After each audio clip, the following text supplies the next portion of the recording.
everybody, and welcome to another episode of Deepen with Christina. I'm your host, Christina Weber, and I am here with a friend, Tanya Khani. She's known as the Soulful Publicist, and Tanya just returned from the Renegade Burn. It is the unofficial Burning Man that happened in late August of 2021. We miss Burn. I miss Burn. Yeah, it's pretty radical. And Tanya, you went last year too. I did. You did. I am known for going to Renegade Burns. I'm known for following my intuition. That's what I did. How many burns have you been to? Now counting my 2 Renegade Burns, I've officially reached my 5th burn. 5th burn. Yeah. And what was it like this year? I mean, how many people? Well, I started out writing a synopsis of what this was, and I basically said, I wouldn't call you, you're not a typical burn, and I wouldn't even call you Burning Man. I don't know what to call you. It was his own unique experience, because people have to understand the Playa itself is where the magic exists. I mean, the experience in the community is there, but the Playa, it's dried up lake. And when you're on that land, something happens. I don't know what it is, but every time I step foot on that land, it's like this shift happens in me. And I connect to a larger frequency of magic, of manifestation, of connection, of euphoric bliss. I mean, the list goes on, but it's the Playa. If you go there throughout the year, just by yourself or with a group of people, you could probably experience the same thing. The same magic. Yeah, but in a different context. It's not in the form of living there as a community. You're essentially reaping the benefits of the land because the land is sacred. There's a lot of native tribes out there, and I find that there's a reason why we keep coming back to that land specifically. How many people? I think it grew. From when I was there to Saturday because there was a live stream. And Mike G, he's part of my Mystic camp, but he was also part of my camp this year, which was Soundgarden camp, like air quotes camp, because it wasn't the typical setup. It was like different groups merged together. He got paid to live stream Burning Man or the Renegade Burn for people who couldn't make it. So he had these Wi-Fi towers where he could live stream. He did like the Temple Burn. He brought it to Robot Heart. He is the reason why so many people ended up coming last minute. And who paid him to do this? Some people in Thailand who couldn't make it. Oh, really? Mm-hmm. Interesting. Mm-hmm. Oh, cool. So I've gone to 2 burns. I did 2018, 2019. They were both completely different experiences for me. My first year was a love story, and that was a beautiful adventure that ended in Bali. Lots that I learned from that relation. My second year, I went to one of those plug-and-play camps. I would never do that. You would never do that? No, it's not Burning Man. Well, that happened. I had FOMO the week before that burn. I wasn't planning to go. And then I was out at an event and somebody said, my billionaire friends are seeking a yoga therapist, or a yoga instructor and a massage therapist to join their camp. Anyone around available? And I put up my hand and I said, I can do that. I can massage people. I've been taking yoga for years. And then hours later, I ended up on a Zoom call with the person in charge of organizing the camp. And I said, why do, just yoga? Yoga was so 2000. Why not have experiences? I know throughout the Playa where the greatest dance instructors are, yoga instructors, tantra teachers. We could have cacao ceremonies. You don't have to limit it to just yoga. And my flatmate at the time happened to be a massage therapist. So I pitched the 2 of us and he said yes. And we actually got paid to go to Burn. We've flown out. We had some lobster dinners, and it was a completely different experience than my first year. But I am glad I had that. There was also, one of my favorite things about that experience was there was a U-Haul truck filled with outfits. Anything that you can think of, the coolest boots and dresses and headpieces and fanny packs. So I would be able to walk in there and just dress myself and then head out. And there wasn't that much work to do. My flatmate actually did most of the work of the massage therapy, and I kind of went out and spread my wings and flew around the Playa.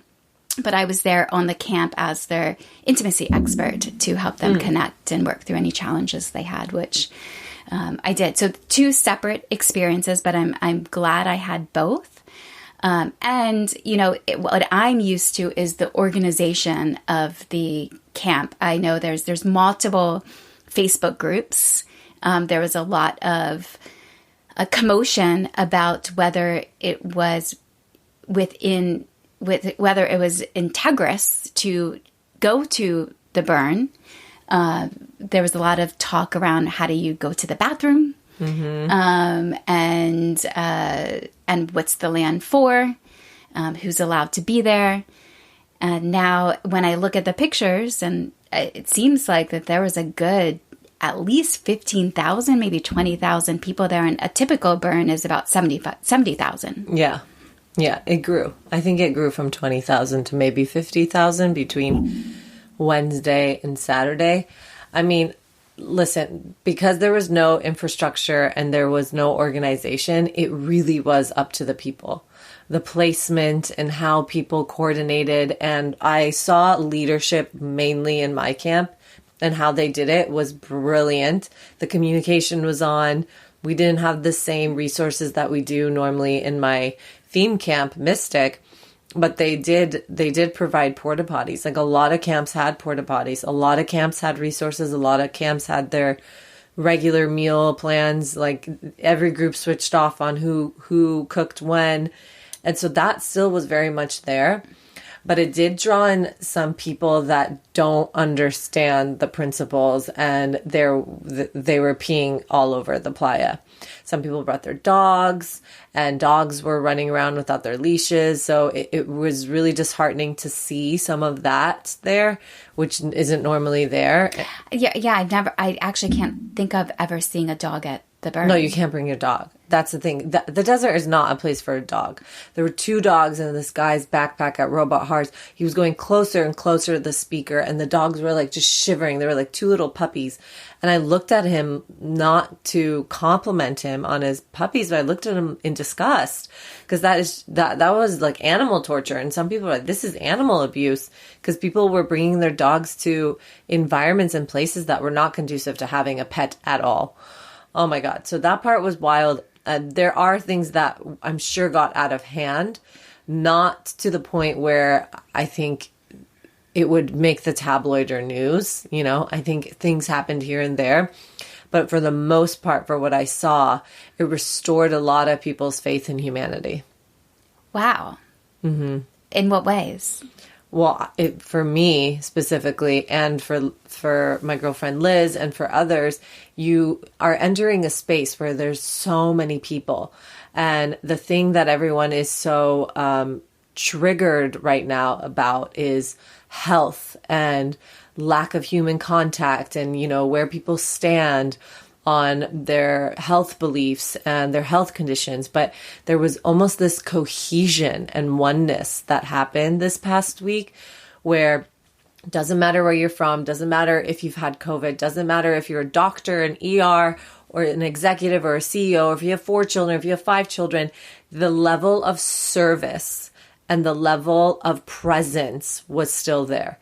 And because we had been lacking that this past year, it was almost the most palpable medicine that anyone could have received. Because I'm sure a lot of people there had not seen a single person in a year. There were those people that are like terrified, or they're paranoid, or they have concerns about getting sick. But being there, you almost saw everything just dismantle in the form of fear. and in the form of, I can't get close to you. So that closeness and that human connection that we've been lacking just completely revived itself on the playa. And that was just so fucking awesome to see. People were like hugging, and people were sharing their food, and people were dancing. Like the spirits came alive. Like the spirits got so dead and lost this past year. I think people actually forgot what brings life to them. So that's why I was like, oh my God. And then if there were emergencies, or if you needed support, like people would show up. That's why I think my faith in humanity was completely restored. That's so beautiful to hear, even despite of bringing in people who have not been to Burn. Yeah. I think they still get in the essence and feel the potency of that experience and of the season's burners. Mm-hmm. Now, I know you are one who you gravitate towards experiences. Like you're not one that necessarily stays home for too longs of periods of time. You are outgoing. Well, I took my rests, Christina. Like I paced myself because I didn't want to be drained to the point where I was exhausted. Well, I mean, in general. Oh. In general, in life, you are a butterfly. Yeah. You are very, like, you're an extrovert. Yeah. And you tend to find yourself in new adventures and new experiences. That's true. And you're open. You're open to exploring and meeting new people. In comparison to this is your fifth burn. Yeah. In comparison, if you would to theme your burn experiences, what was this burn to you? Well, the theme, I think, it's the word. The word is faith, because I had, obviously, at one point or another, you have a breakdown. When you go through this massive experience of heart, mind, spirit, especially when you're being challenged, maybe in how you take care of yourself or how you navigate, it can be very challenging to live out in the desert for however many days. But faith was a big one, because there were multiple occurrences where I found myself not believing or having faith in it coming to fruition. And I got into my masculine, like, trying to control it mode. So I wouldn't have faith that my best friend would make it to my camp when she said she's on her way from Idaho. And I was like, oh my God, what if she can't find it? So I'm like, go on my bike, rather than, again, having trust and faith. I'm going out there looking for her, trying to cause the happening myself. And the same thing happened when I had to first find my camp when I arrived there. That in itself was an adventure. There is no 10th and Esplanade. There's coordinates, and your map may be completely off. So my friend dropped me off on foot and said, I think you're better off finding your camp on foot. And I'm like, and I was freaking out a bit, because I said, what if I don't find it? What if I get stuck? And I just started getting so much in my head. So I had a big slap of faith in the face. How little faith do you have when it comes to things being in the unknown, or when things seem impossible, or it's going to take a little longer for them to come into fruition? How little faith do you have? And I found that I do find myself teetering out of having little faith in love. And that was really stretched this week. Is it still being stretched? It's still being stretched. You had a Burning Man love story.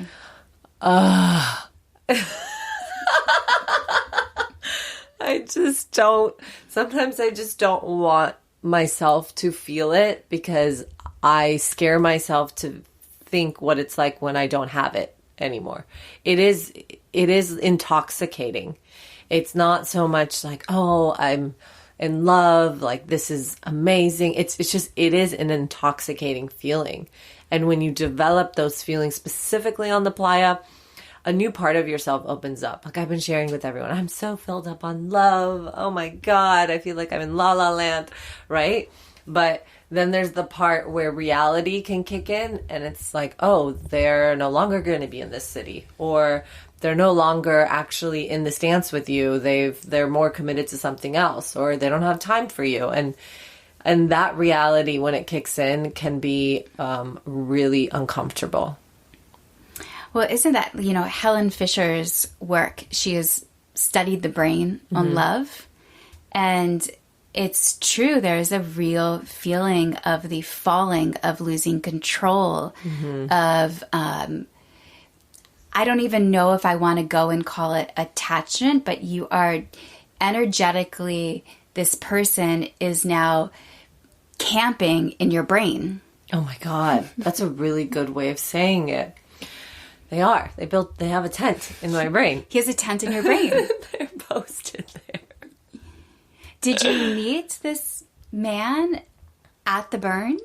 So this man, we'll just call him Morpheus. I love talking about love stories. So this particular episode, I think we're going to get into a love story, and it's vulnerable. It's vulnerable to talk and share. So Tanya, thank you for being open to recording and sharing this feeling of what you're feeling, because it's relatable to others as we're navigating love, whether we're in relationship or not in relationship. Because I think even too, when you are in significant relationship, you still feel those moments of this could all end. And whether this person leaves you for another human being or they die, every relationship will end at some particular moment in time. Yeah. Yeah, I think it is. No, that was such a beautiful way of putting it. And it is really vulnerable to go into those spaces, because I know, I wouldn't say I've shut myself off from love, but I have shut myself off from the possibility of love and seeing it being this amazing, grandiose, romantic thing, because I feel like when I have put myself in that space, I've left very disappointed, or I've left kind of being proven otherwise, that no, that doesn't exist. So I did what I do best on the Playa. I allowed myself to be available for what it was on the Playa, while speaking my truth and while expressing what's really there for me. But I did allow, and that was given to me by my Reiki facialist right before. Your Reiki facialist? Pause there. What is a Reiki facialist? Oh my God. Wait, she brought this up. I'm just having like a flashback. I went to a Reiki facialist who has this thing called metaphysics. Wait, what is it called? Metaphysic beauty. It's extraordinary. She's been doing this for a very long time. She's like this ancient woman that understands quantum, understands esthetician, and she also can pull cards to give you a reading in your session. So she connects all of them. So she's giving you a real legit She gives you facial. a real facial and doing energy work on you. So you're actually receiving quantum healing while you're getting a facial. Wow, do we know her name? It's extraordinary. Her name is Michelle. What was her last name? It's Michelle Harper. I think it's Michelle Harper. A lot of people in the Topanga community know her because she lives in one of the Topanga. It's like the community behind that Topanga art wall. So she's there. We'll put this in the show notes. Yeah, she's there. And she came to me because she wanted some support, help, guidance. You know, we had a chat. She wanted some support, help, guidance on what? For her brand. For her brand. Can you give a little, because as you're saying that, what is it that you do? Oh, I do publicity, and I represent people who want to get their voice and their message out into the mainstream. I help people get on podcasts. I help people get on TV.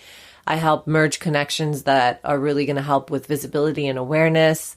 And I'm just doing what I'm meant to do. You know, I really let like spirit and my energy guide me, but more specifically disrupting systems. Okay, take us back to the love story. Yeah. So well, she pulled cards for me at the end of my session. And the two things that I remember now that's coming through is that I get to allow a man to serve me, and I need to allow the serving to happen. So like, it's not me that's going to be doing the serving, but to allow a man to serve. And then this card came up and the word was sweetness, for me to turn more of my sweetness on and be more in that sweet energy. And when she said that, I was like, oh my God, you're right. And none of it came full circle until now, because I saw that. I saw that woman, me, on the playa in exactly how she had presented it to me. I was allowing, I was in my sweetness. I found myself also constricting at times when I would get fearful or I would lose control. But for the most part, I was in my sweetness. I was in my bliss. I was in my surrender. And what's interesting about him is this is not our first dance. We've had many dances. But it's almost like a saga at this point, because some people are rooting for it and some people are like, what's going on? Like, why hasn't this happened? You know?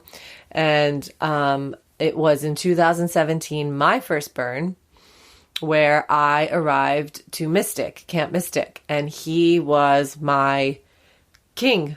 That's the simplest way to say it. He was my king. He was the person that showed up. He's the one that took care of me. He's the one that checked in on me. And you met him there? Yeah, I met him there. It was really so special. And me, for being a first timer at Burning Man, also known as a virgin when you haven't been to Burning Man, I'm like, oh my God. They call that a sparkly pony.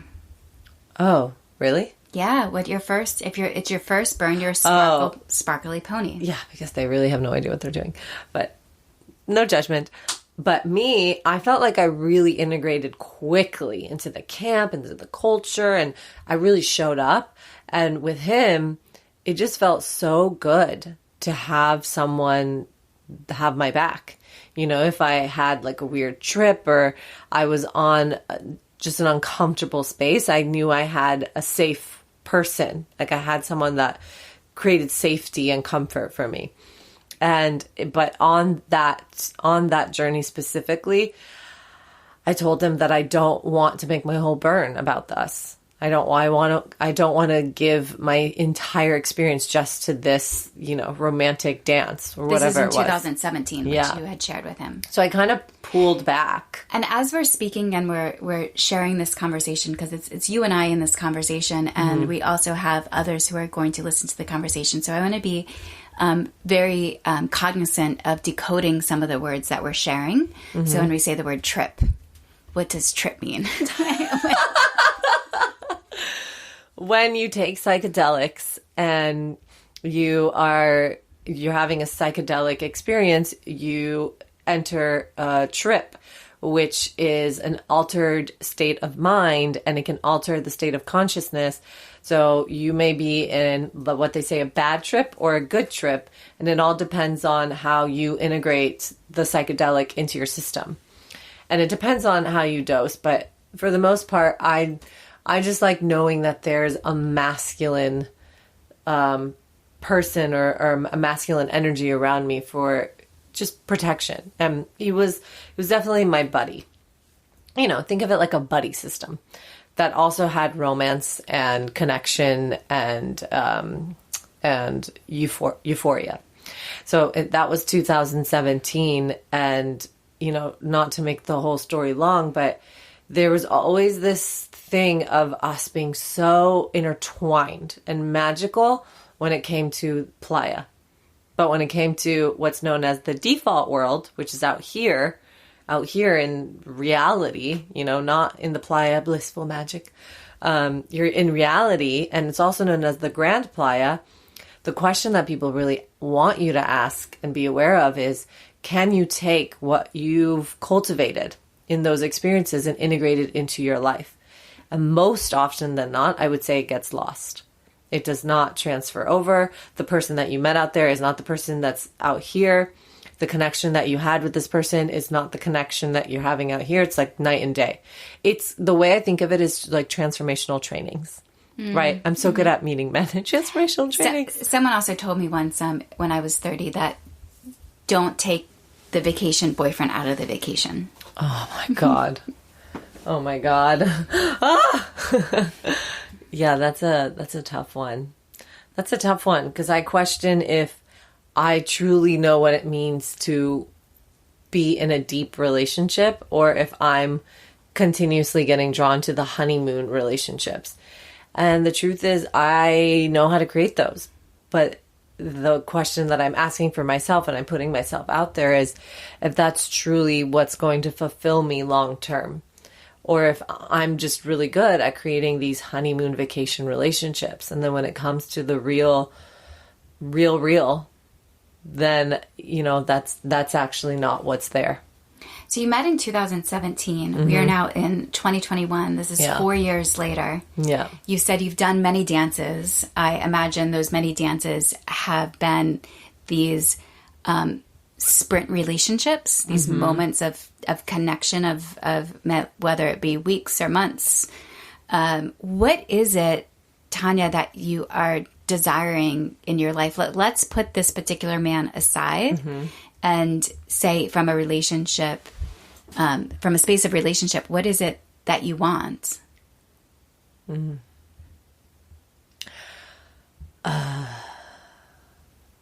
I desire to have someone in my life that really sees me and holds the same values of relationship and love and connection as I do, and someone who's really committed to growing inside the relationship regardless of how hard or easy it is, and someone who understands the way I desire to be loved and for me to understand how they want to be loved so that we can be able to serve that for one another. And I want someone, and I see myself with someone who it's not a question of if they're choosing me, like it's known that they're choosing me.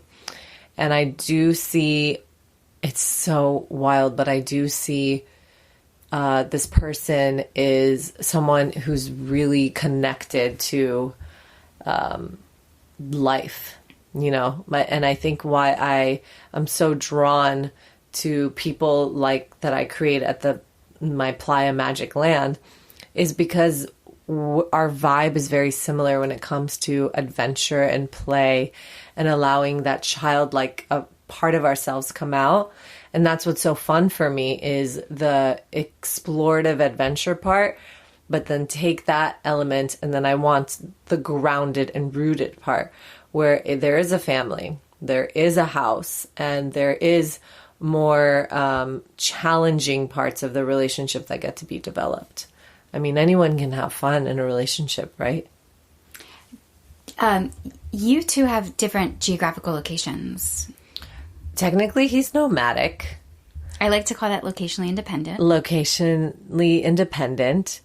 This specific person, I believe it's somewhat not worked or has been challenging in the past is because he lived in San Francisco.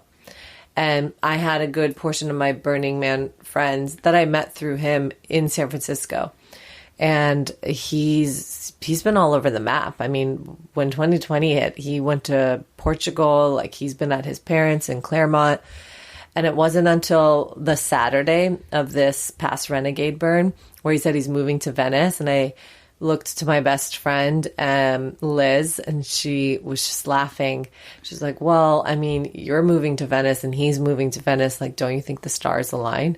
I said, I don't know. I mean, I can't even say anymore. I mean, we could potentially be in the same city and it's just definitely not meant to be, you know? But a part of me wants the opportunity to discover that. And you've shared this with him? I think in some way I have. Yeah. If not, he can listen to this episode. You're welcome. What, so how old are you now? 32. 32. And he's 36. Tomorrow. He's a Virgo.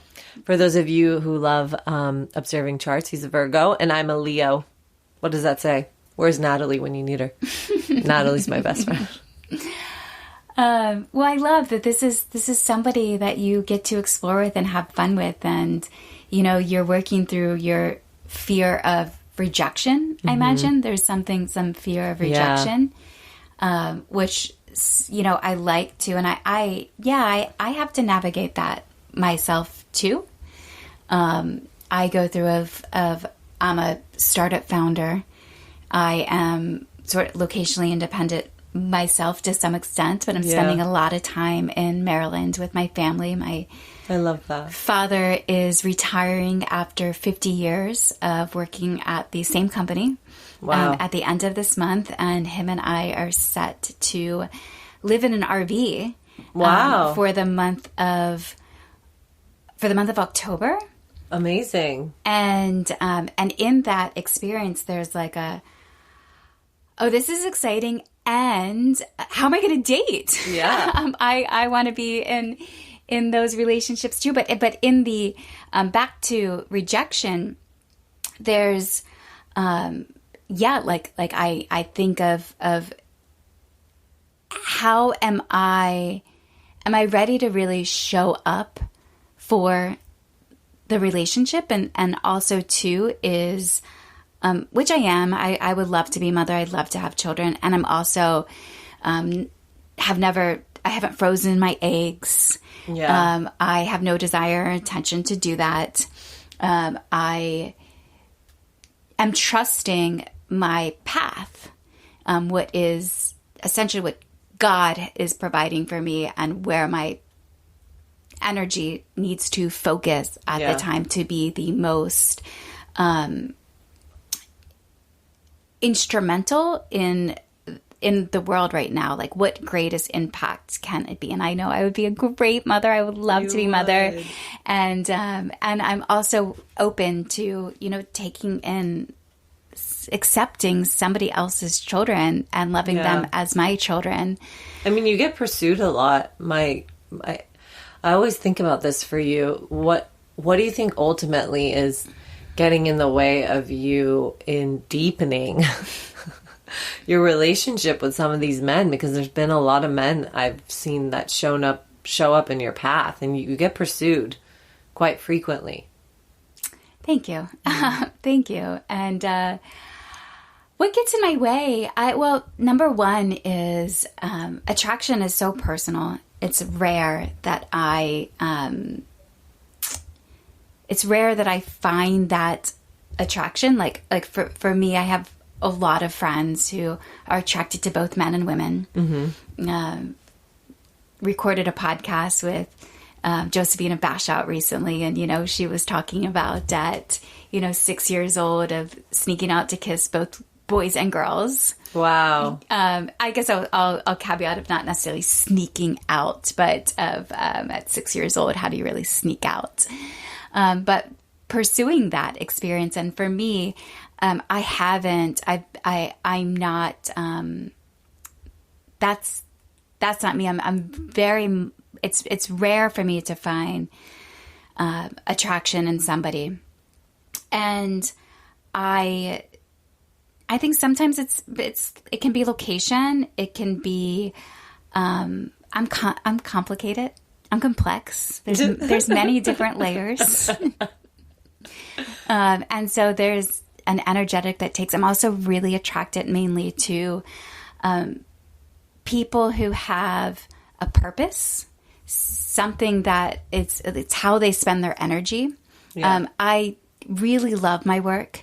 I mean, I'm building We Deepen, and the development of that organization. Let's just make sure we're still recording. By the way, if anyone is curious, I say that we are recording in a, I shared earlier that we're recording in a closet in the Palisades, and I'm using a microphone that's attached to my iPhone.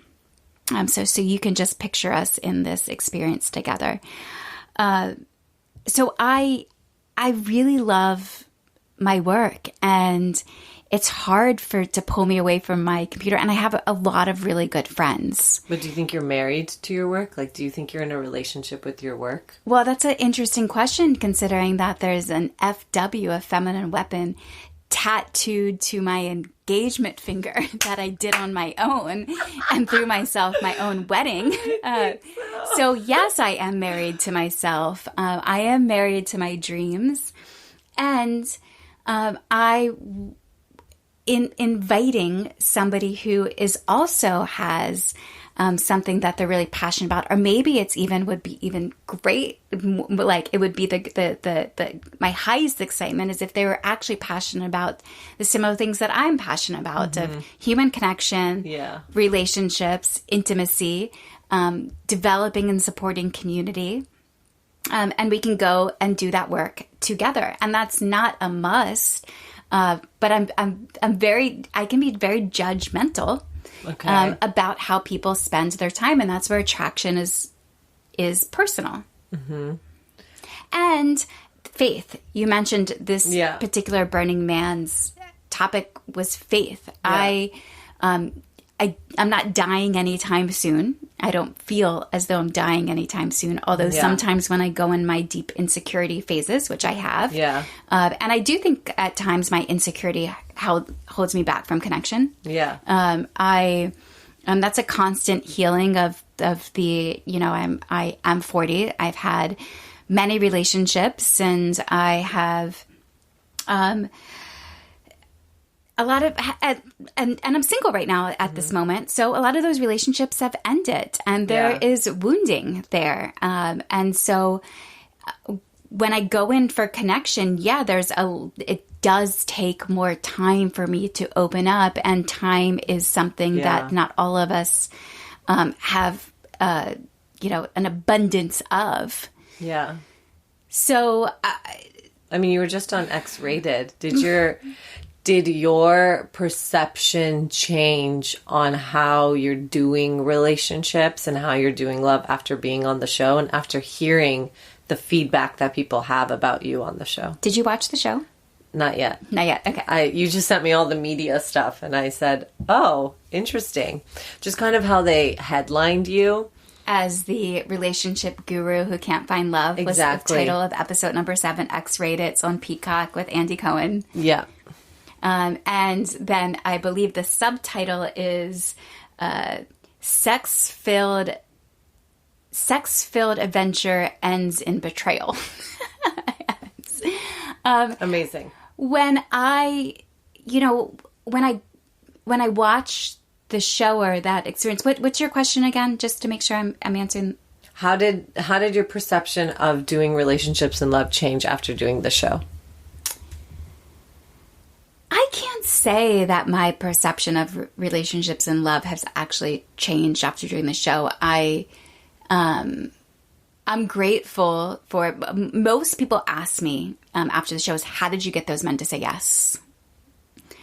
And I realize that I am so supported by male relationships, male friendships. Although the last man on the show, Michael, did cut me out of his life after that experience. He asked me not to tag. He said, I'll never watch the show. Asked me not to tag him in any promotions of that. And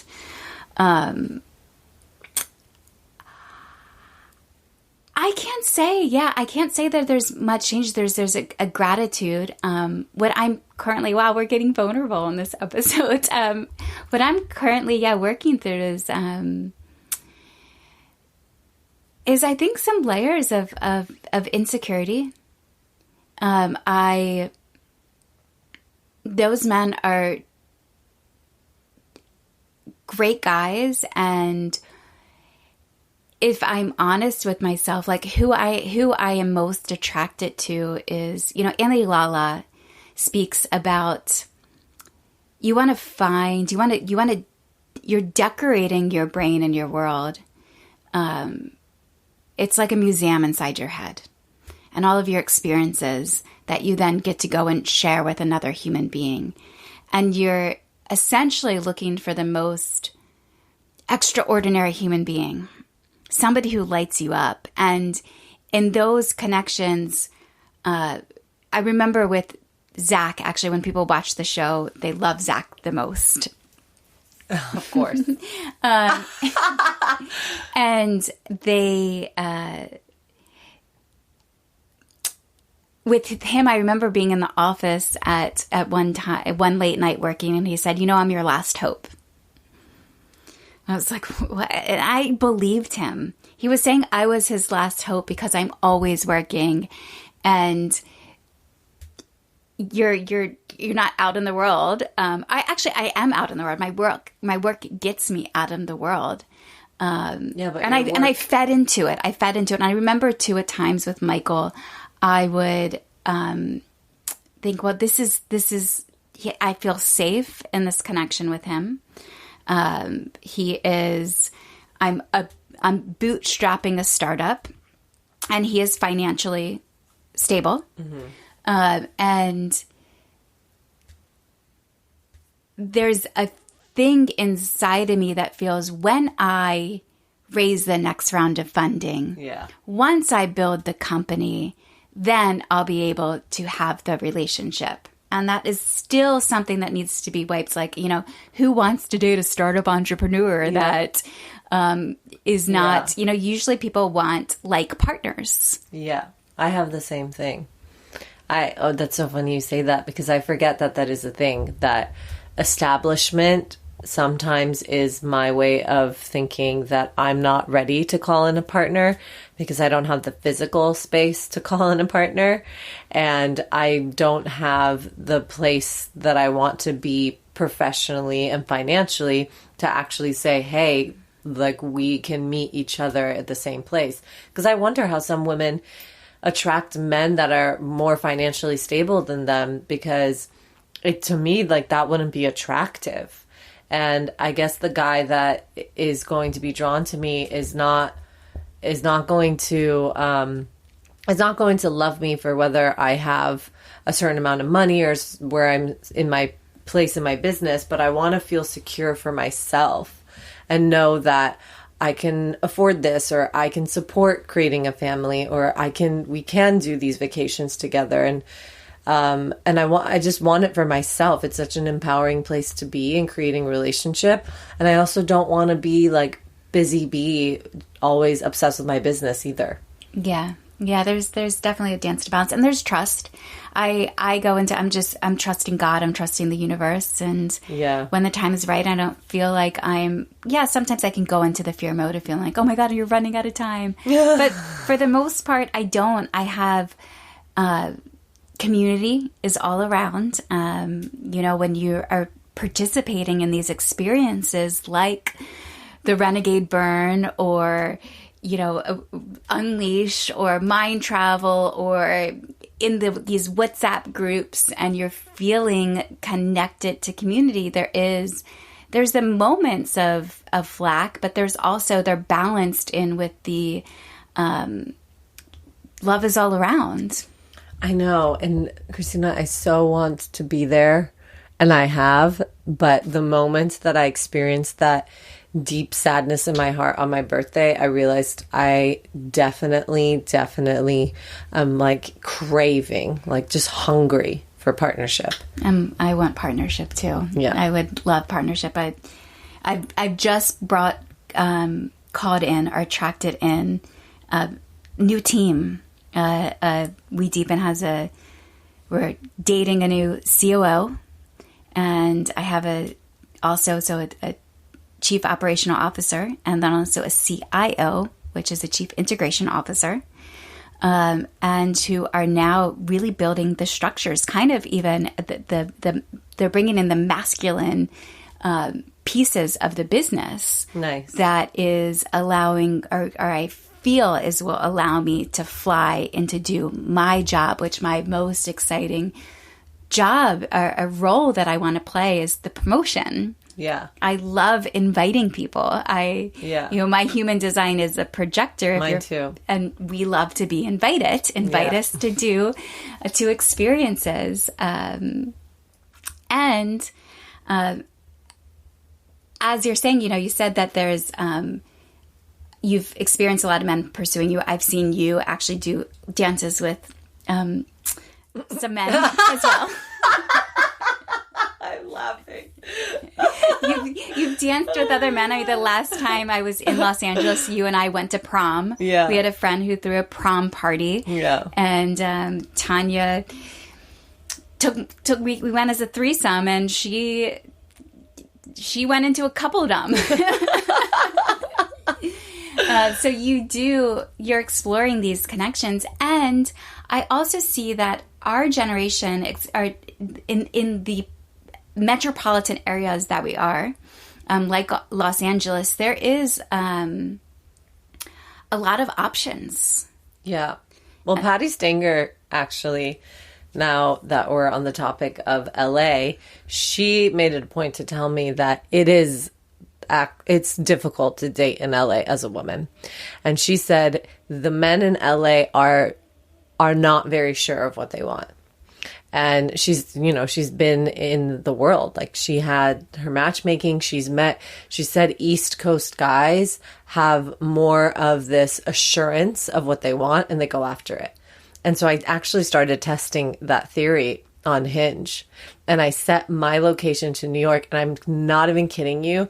The energy that comes from these men from New York is night and day. Like, these LA guys are like waiting for a sign, or they're waiting for permission, but these New York guys are going straight in, and they're having the conversations, and they're asking the questions, and I can energetically feel a difference. And I want to go tell her and be like, I tested your theory, and I definitely am feeling that the natural flow of LA, because it's such an intuitive city and everyone's on their own flow, it's very wishy-washy. And I think that's one of the reasons why I've struggled dating in LA. It's not the only. I obviously have my own patterns and wounds, but that is one of the reasons. And a part of me is like, should I meet someone from the East Coast and, do like long distance, or go at least experience a different caliber of men? Because right now, I'm sure I speak for myself and other single women in LA, it's quite exhausting to date in the LA conscious, spiritual, open community.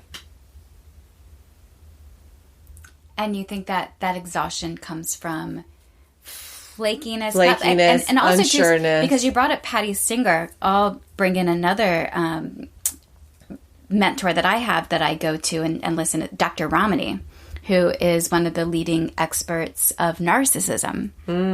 And she claims in the Los Angeles area, probably about 35% of the people are narcissists here.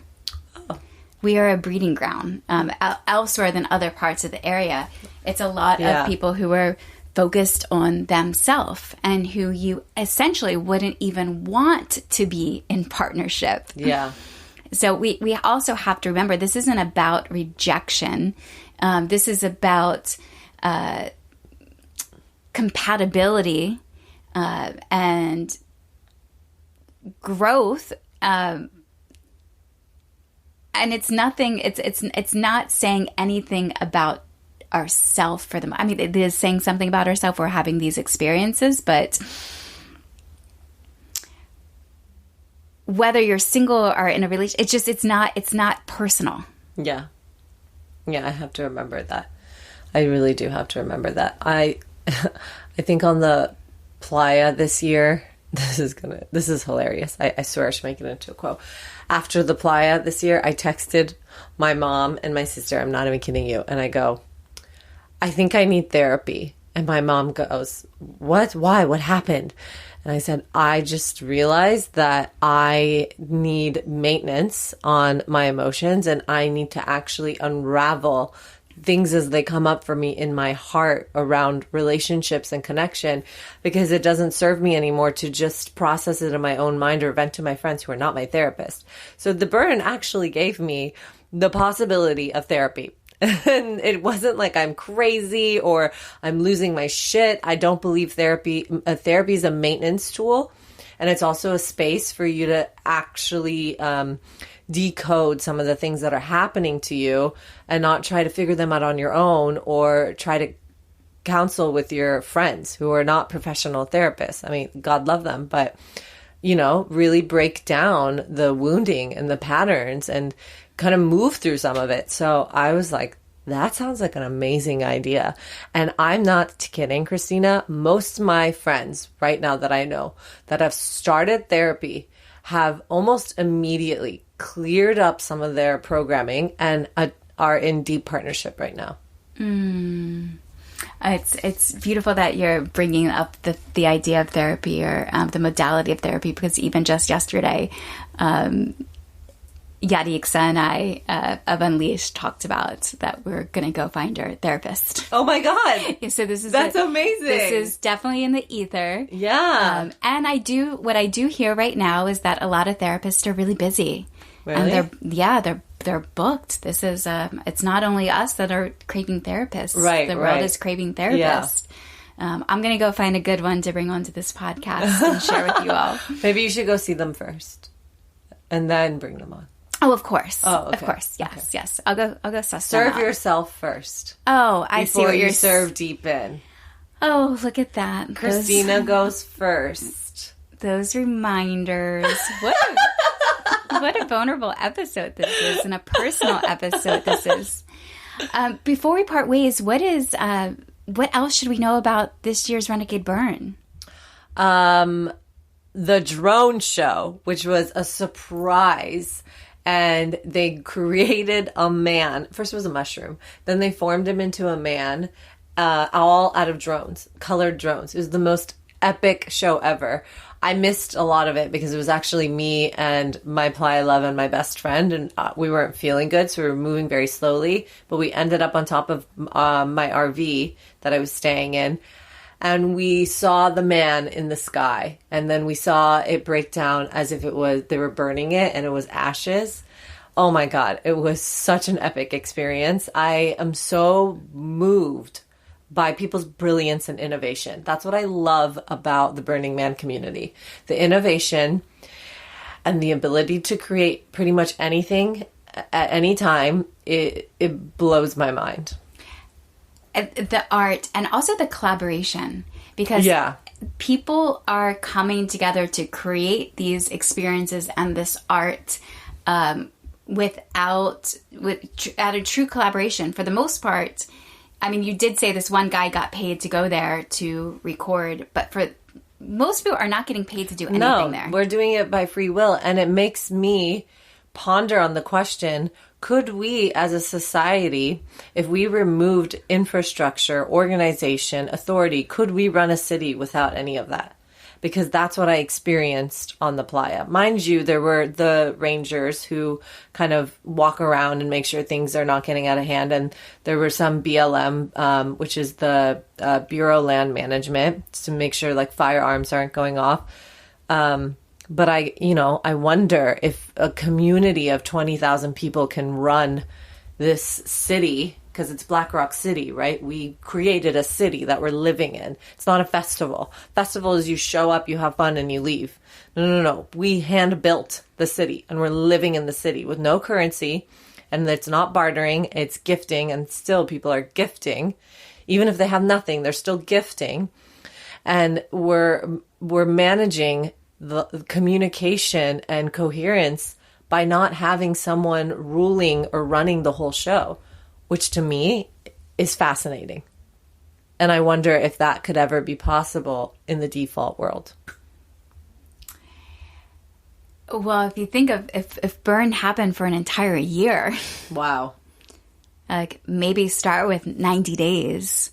And I imagine there are people that have experimented with doing that for extended periods of time. You know, there are the 7 blue zones in the world, and to go and study them more deeply. I think it's possible. I mean, we did live once without all this infrastructure. I know. We did it before. I know. Have you read the Sophia Codes? No. Okay. I've read the Tata Codes. We're going to come back to the Sophia Codes in a future episode as well. What experiences are you most excited for now that you've come out of burn? I'm moving to Venice, and I see myself Venice, California. Venice, California. I see myself rooting on the West Side because my community, my soul family, everything is there. And I'm really desiring to be in a place where I don't have to drive a lot. And I have been in my car a lot. So Burning Man actually the Renegade Burn gave me a break from that because I was just going from here to there, to there, to there. And now being on the West Side, it's just going to allow me to tap in deeper to what kind of place I want to call in, and honestly, partnership. I think when you're not in a space of peace of mind and your space is not giving you inspiration, it's really hard to call in things from that place. Partnership. And can you give, because now we have, everyone's listening to this podcast, and we can all, I'd love to inspire us all to play each other's matchmakers. Yeah. Tell us about the qualities of this mate, of this partner. So they are someone that absolutely has humor, makes me laugh, has rhythm, any kind of rhythm. They dance, or they just understand the rhythm of life.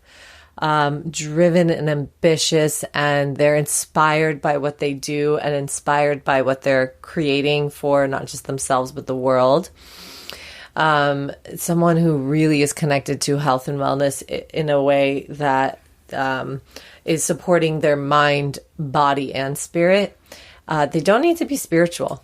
Like, they don't have to be spiritual, but, some connection to a self-practice is important, whether it's meditation or whether it's singing or whether it's making music. Like, these are all self practices that allow us to connect to our spirit. It doesn't have to be like meditation, Palo Santo, and crystals, which all of that is just hodgepodge anyways.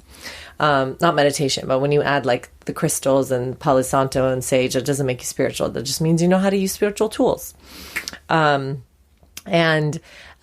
Obviously physically built strong, because I like to feel that safety and security. And someone who just everybody loves. I like being around the kind of magnetism that I experience within myself for the man as well. Like, this is someone that people are speaking highly about. People love him and are just excited to experience him with or without me.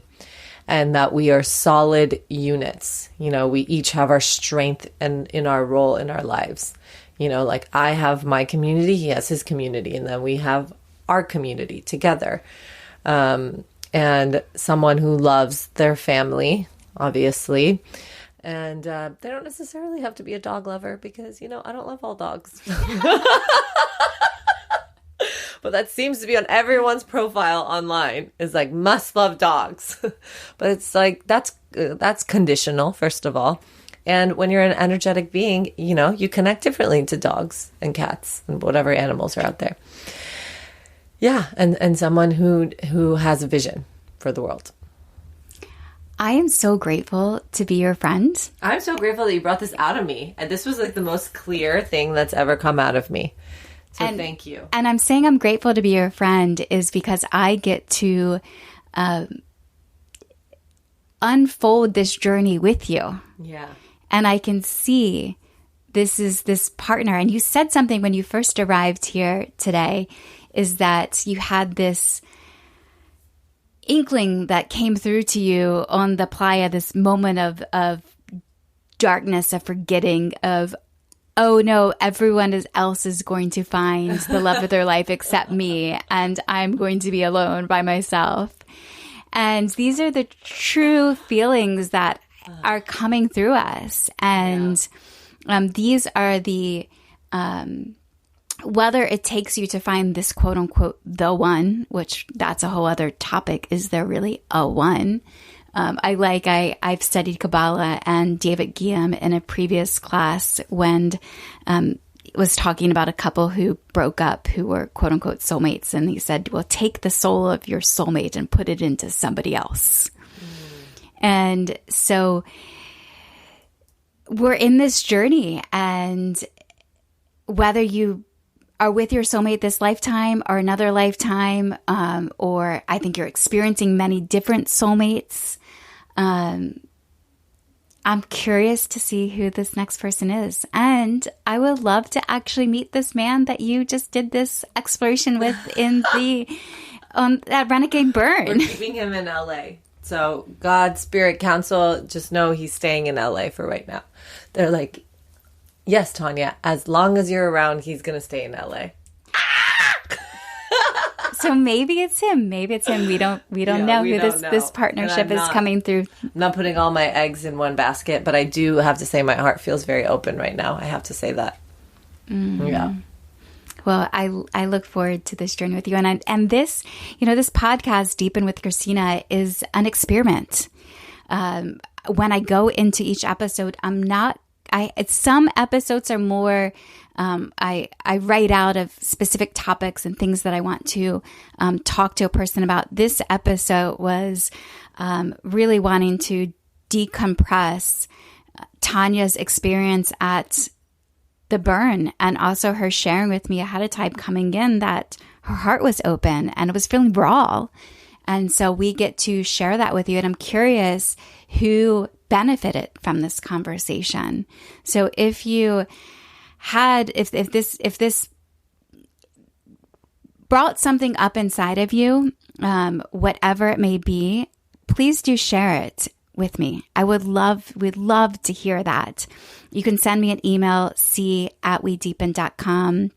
Also if you have somebody to introduce Tanya to, or you want to follow Tanya's love journey, you can find her on Instagram at... you can find me at Soulful_Publicist. And I think you're giving me permission to share more of what's on my heart, because I haven't really gone there on my page, but I'm willing to open that up a little more. Imagine too if we asked the people that we worked with, because a lot of us are ambitious humans and we want to be in supportiveness of talking about love in all areas of our life. I remember years ago, I was at like a TED Talk style speaker salon, and there was a CEO, and he was sharing all the, what he's built within his company. At the end of everyone raised their hands. It was the Q&A part, and I raised my hand and asked, and I said, "How's your love life?" And we often don't go there with each other. So this is permission to go there with those around you, whether they're your friends or your colleagues. Let's support each other in that love journey, because the quality of your life is determined by the quality of your relationships. Ooh, that's good. That's what it says. WeDeepen.com. You're juicy. Go and check out all the upcoming experiences. Come and hang out with us. Tanya is a regular at We Deepen events. We can all be in this journey of love together. Tanya, before we wrap up, is there anything else that you would like to share that you feel is important to come through? Yeah. Never lose faith and belief in love. Never lose faith and belief in love. Oh, I love that. Who am I becoming? And it's all around. Thank you all for tuning in for another episode of Deepen with Christina. I'm your host, Christina Weber. And if you enjoyed this podcast, please subscribe. If you're on Spotify, follow. If you're listening on Apple, leave a review. I'd love to hear from you. Again, you can send me a message, c@wedeepen.com, or find me on Instagram at Christina Weber with 1B.